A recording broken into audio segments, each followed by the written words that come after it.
The Manson Family Murders. In the summer of 1969, Los Angeles shimmered with the usual haze of heat and Hollywood dreams.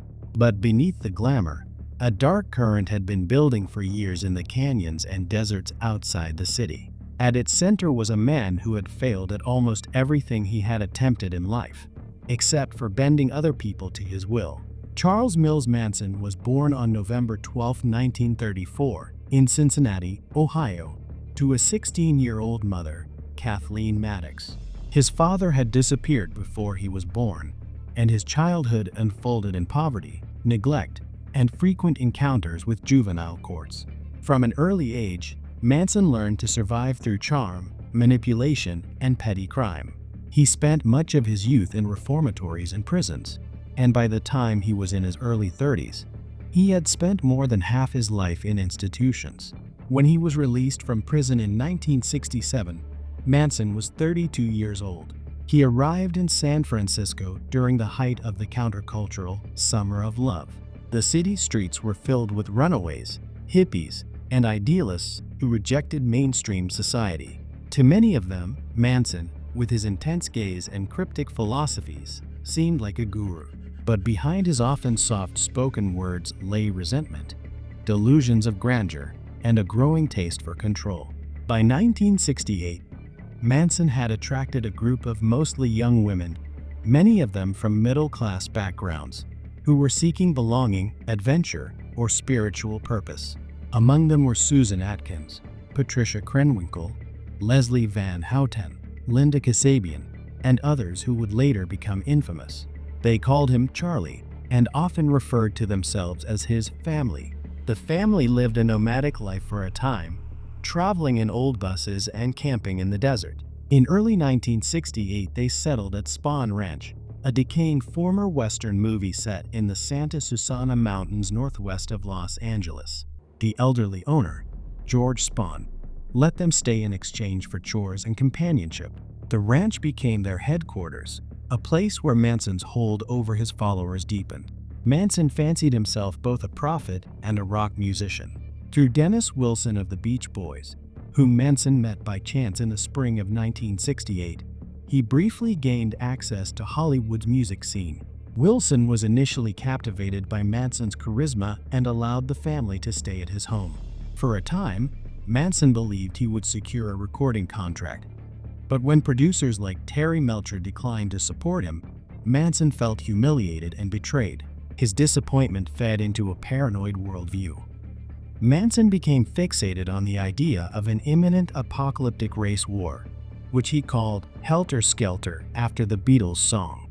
He preached that the murders of wealthy white people, staged to look as though they were committed by black militants, would spark social chaos. Manson imagined that he and his family would survive the upheaval by hiding in the desert, then emerge to rule the survivors. This was not a sudden idea, but a story Manson repeated often at Spahn Ranch, drawing from bits of the Book of Revelation, the Beatles' lyrics, and his own fantasies. Most of his followers either believed him or were too bound to him by fear, dependency, and the closed world of the family to resist. In the summer of 1969, the family's life became more desperate. They were short of money and under pressure from the police after a series of petty crimes. On July 25th, Bobby Beausoleil, with two other family members, killed Gary Hinman, a musician and sometime acquaintance, after a dispute involving money and drugs. Beausoleil was arrested on August 6th. Manson saw the arrest as a threat to the group's survival. 2 nights later, Manson escalated the violence in a way that shocked the world. On August 8th, he ordered Charles "Tech" Watson, Susan Atkins, Patricia Krenwinkel, and Linda Kasabian to go to a house in Benedict Canyon. The address, 10,050 Cello Drive, had once been the home of Terry Melcher. Manson told them to kill everyone they found there. The house was then being rented by actress Sharon Tate, the 26-year-old wife of film director Roman Polanski. Tate was more than 8 months pregnant. That night, she had invited friends over: Jay Sebring, a popular Hollywood hairstylist; Abigail Folger, heiress to a coffee fortune; and Folger's boyfriend, Wojciech Frykowski, a Polish writer; Stephen Parent, an 18-year-old visiting the caretaker, was also on the property. Late that night, the killers arrived. Kasabian remained outside as a lookout while Watson, Atkins, and Krenwinkel entered the property. They cut the telephone lines. Parent, leaving in his car, was confronted and shot by Watson. Inside the house, the victims were terrorized and ultimately murdered in a brutal frenzy. Sharon Tate pleaded for the life of her unborn child but was stabbed to death. Before leaving, Atkins used Tate's blood to scrawl the word "PIG" on the front door, a grotesque gesture meant to mimic the kind of revolutionary violence Manson claimed would incite the coming race war. The next night, August 9th, Manson decided to go out with his followers. He drove them to the Los Feliz neighborhood and chose, apparently at random, the home of Leno and Rosemary LaBianca, a prosperous couple who owned a grocery business. Manson entered the house first, tied up the couple, then left, instructing his followers to finish the job. Watson, Krenwinkel, and Leslie Van Houten stabbed the LaBiancas to death. On the walls and refrigerator, they smeared words like "Rise," "Death to Pigs," and the misspelt "Helter Skelter" in blood. News of the 2 nights of slaughter broke across Los Angeles like a nightmare. The brutality of the crimes, the celebrity of one of the victims, and the apparent lack of motive filled the city with fear. At first, the police did not link the murders. Investigators considered multiple theories, including drug-related motives and personal vendettas. Meanwhile, at Spahn Ranch, Manson acted as though nothing unusual had happened. But within the family there was unease. Some members, including Linda Kasabian, were frightened by the killings and by Manson's talk of further violence. Kasabian soon fled and would later play a key role as a witness. Law enforcement got its first real break not from the Tate-LaBianca scenes, but from the earlier Hinman murder. In late October 1969, Susan Atkins, jailed for Hinman's killing, told fellow inmates that she had been involved in the Tate murders. Word reached detectives, who began to connect the dots between the 3 crimes. In early December, police charged Manson, Watson, Atkins, Krenwinkel, and Van Houten with murder and conspiracy. Most of the accused were already in custody, having been arrested during raids on Spahn Ranch and a remote desert hideout called Barker Ranch on charges unrelated to the murders. Thus began one of the most sensational trials in American history. The trial of Charles Manson and several of his closest followers began in Los Angeles in June 1970. By then, the case had already become a national obsession. The blend of celebrity victims, the bizarre cult ideology, and the apparent senselessness of the crimes made headlines around the world. The lead prosecutor, Vincent Bugliosi, faced an unusual challenge. Manson himself had not physically committed the Tate or LaBianca murders. Bugliosi's case was built on the theory of conspiracy and control, that Manson had ordered and directed the killings and was therefore as guilty as those who wielded the knives and gun. It was a strategy that required convincing the jury that Manson's influence over his followers was so profound that they had surrendered their own wills to him. The defendants included Charles Manson, Charles "Tech" Watson, Susan Atkins, Patricia Krenwinkel, and Leslie Van Houten. Linda Kasabian, who had gone with the killers to Cello Drive but had not participated in the violence, was granted immunity in exchange for her testimony. Her account of the events of August 8 and 9, 1969, became central to the prosecution's case. From the very beginning, the trial was marked by bizarre and sometimes frightening behavior. Manson appeared in court with an X carved into his forehead, later turning it into a crude swastika. He often glared at the jury, laughed inappropriately, or tried to speak out of turn. On several occasions, he was removed from the courtroom for disruptions. Outside the courthouse, a group of Manson's remaining female followers demonstrated their loyalty by standing vigil, often singing Manson songs and carving matching X marks into their own foreheads. They sat cross-legged on the courthouse steps, staring blankly at reporters and chanting slogans. The testimony was harrowing. Witnesses described the terror and brutality of the nights of the murders. The photographs of the crime scenes, which the jurors saw but the press only partially reported, revealed the full horror of the killings. The words scrawled in blood, the random choice of victims, and the cruelty inflicted on the helpless appalled even seasoned investigators. Bugliosi argued that the killings were not random acts, but were part of Manson's plan to incite a race war, the delusional Helter-Skelter scenario he had preached at Spawn Ranch. The defense tried to suggest that Manson's philosophy had been misunderstood, and that the murders were the impulsive acts of his followers. But the evidence of planning and of Manson's control was overwhelming. On January 25, 1971, after months of testimony and 9 days of deliberation, the jury returned guilty verdicts for all the principal defendants.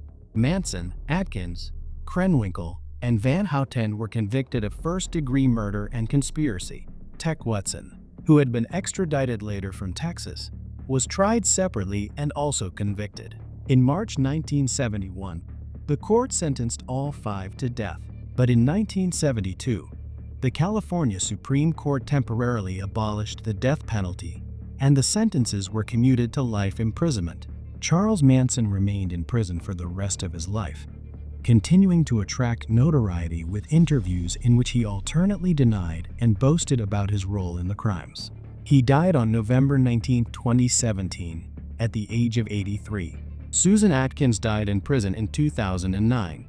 Patricia Krenwinkel and Leslie Van Houten have remained incarcerated for decades, though Van Houten was granted parole in 2023 after numerous prior denials. Charles Tech Watson is also serving a life sentence.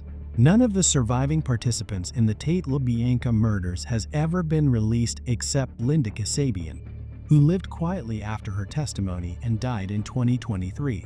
For the families of the victims, the verdicts brought some measure of justice, but never erased the pain.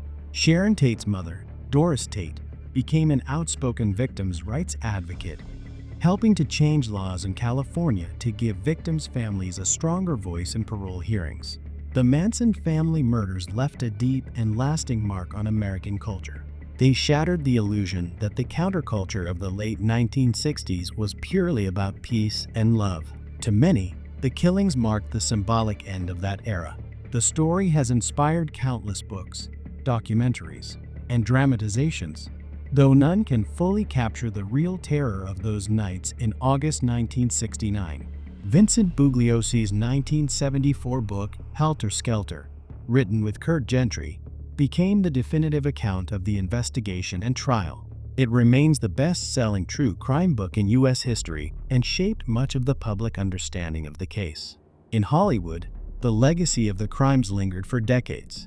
The murders were a reminder of how fame could draw danger and how a single act of violence could pierce the sense of safety in even the most glamorous neighborhoods. For historians and criminologists, the case is often studied as a tragic example of charismatic coercion, how a manipulative leader can exploit the vulnerable, isolate them from outside influences, and push them to commit atrocities in the name of a delusional cause. Today, the Manson murders are remembered not simply as sensational crimes, but as a turning point, a moment when the optimism of a decade collided with the darkness of human obsession and control. They remain a cautionary tale about the dangers of uncritical devotion to a leader, the seductive pull of ideology, and the fragility of a society's sense of safety.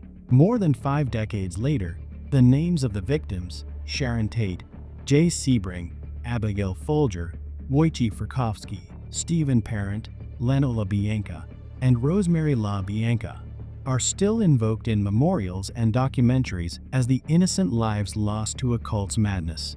The echoes of that violence still resonate. Each parole hearing for surviving members reignites the debate about justice, rehabilitation, and the limits of forgiveness. And each retelling of the story underscores the same tragic truth, that the lives of 7 people and the spirit of an era were destroyed by a man's delusions and the loyalty he was able to command. The Manson family murders, though now part of history, have never lost their power to disturb and to warn. They remind us that the most dangerous threats to a society can come not from distant enemies, but from those who turn ordinary lives into instruments of terror through manipulation and hate. If you found this in-depth look at the Manson family murders informative and believe that remembering such crimes is essential to honoring the victims and understanding the dangers of cult manipulation and violent extremism, please subscribe to our channel, True Crime Spectrum. By subscribing, you'll join us in exploring more true crime stories that shaped history, uncovering the lessons they leave behind, and ensuring that the voices of the victims are never forgotten.